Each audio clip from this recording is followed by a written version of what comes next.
Welcome to The Explainer. Today, we're going to do something a little different. We're going to piece together the beautiful puzzle that is the Finnish language by actually building a story, step by step. Let's dive right in. So, you want to tell a story? Well, instead of just memorizing boring vocabulary lists, we're going to see how real words come together to create an actual narrative, right from the very first sentence. Every story has to start somewhere, right? Ours begins with a meeting. A simple interaction. And the first thing we're going to need is a simple, polite command. So picture this. You're meeting up with someone, but you just need one more second. How do you ask them to wait politely? Let's break down exactly how you'd say that in Finnish. All right, here are our first puzzle pieces. You've got odotaka, which is the formal way to say wait. Then there's pieni, meaning small, and hetki, a moment. Pretty straightforward, right? 3 key words. And watch how they just click together. Odottakaa pieni hetki. See? Perfect. And just like that, our story is moving. Now a polite offer is made, and the journey is going to continue. Together. Aion saattaa teitä. Now, what does that mean? It means I intend to accompany you. That first word, aion, is all about your intention, and saattaa is the verb for to accompany. And there we go. With just 2 sentences, our little story is officially underway. Okay, let's keep this going. Our meeting is turning into a real conversation now. Opinions are being shared, observations are being made, and this is where Finnish really starts to show off its unique personality. So, someone in the conversation says this, se mitä hän on sanonut ei ole mielenkiintoista, which translates to what he has said is not interesting. Did you catch that? Look at how Finnish just packages that whole opening phrase, what he has said, into this neat little unit right at the beginning. It's so efficient. All right, time for another observation. Let's say you want to talk about people enjoying a meal. Sounds simple, right? But how you say it in Finnish, well, it reveals something really cool about the language's core logic.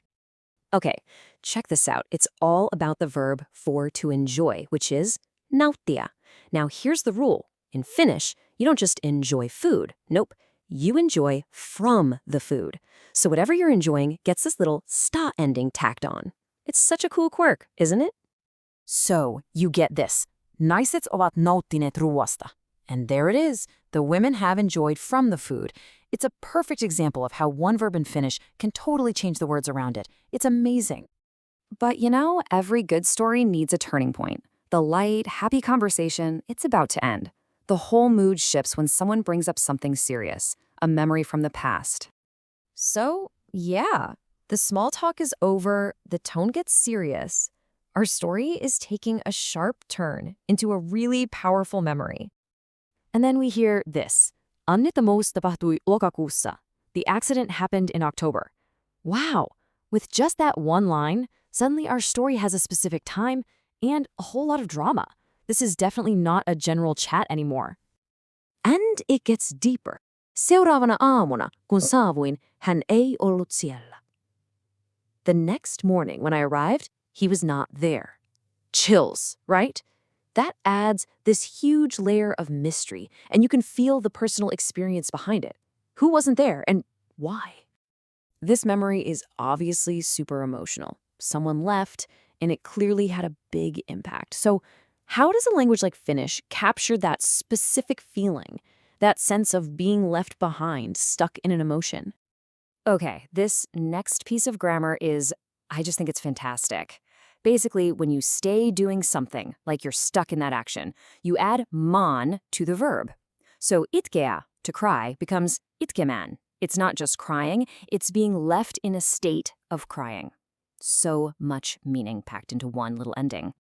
So you get this incredibly powerful line, kun hän lähti, jäin itkemään. When he left, I stayed crying. See how powerful that is? It's not just I cried, it's I remained in a state of crying, which just perfectly captures the emotional weight of that moment. So concise. Well, after a heavy memory like that, the conversation kind of naturally comes to a close, you know? It's time for people to go their separate ways. So, how do they part? It starts very simply, very directly. Minun täytyy lähteä nyt. I have to leave now. It's clear, polite. Gets the job done. The time for talking is over. And it wraps up with a very friendly, common phrase, nähdään myöhemmin. Now, literally, that's something like, we see later, but it's just the normal way to say, see you later, a nice, warm end to what turned out to be a pretty deep conversation. So our little story is over, but it's not quite the end of our journey. It leaves us with one last kind of philosophical thought, a reflection that steps back from the story itself and looks at the bigger picture. And for that, we need one last piece of Finnish logic. It's called the partitive case. You use it when you're talking about something abstract, something you can't really count, like an idea. So in this case, life isn't a specific dream, uni. No, it's the very essence of dream, unta. And that little bit of grammar lets you say this really beautiful, poetic phrase, sanotaan, että elämä on unta. They say that life is a dream. What a perfect, reflective thought to wrap up our little journey. So there you have it. From a simple meeting to a deep philosophical reflection, we've pieced together a whole story using the building blocks of Finnish. We've seen how its own special logic shapes how you can express yourself. So, this was the last phrase of our story. What's going to be the first phrase of yours?